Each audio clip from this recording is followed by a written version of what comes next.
Dearly beloved, welcome to celebration at Montclair Presbyterian Church on this, the fifth Sunday of Lent.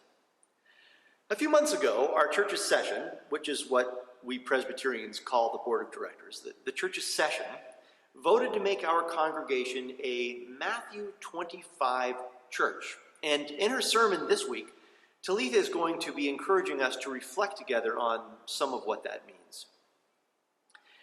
As we gather remotely for celebration this week, I want to take a moment to say that I have a heavy heart this Sunday. The recent mass murder of Asian American women in Atlanta has affected me profoundly. It is as troubling as it is tragic.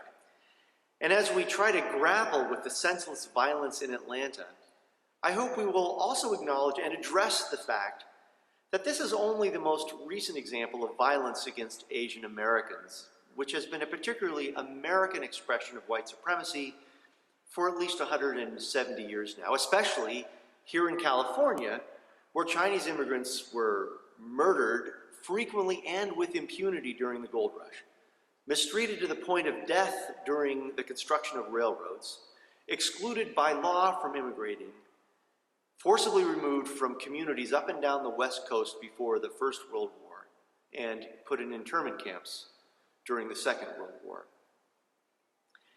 As we gather together in worship, I pray that our experience of the divine will lead us to practice a faith that shuns violence and that recognizes the holiness of every child of God and that seeks a just reckoning for those individuals and communities who have been harmed, hope for those who live in fear, and loving and just reconciliation for all of us as we struggle to live lives that are manifestations of God's goodness and God's grace.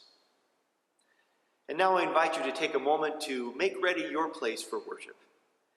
Light a candle, grab a hot beverage, settle in prayerfully and mindfully as together we do the joyous and wondrous work of worshiping God. Amen.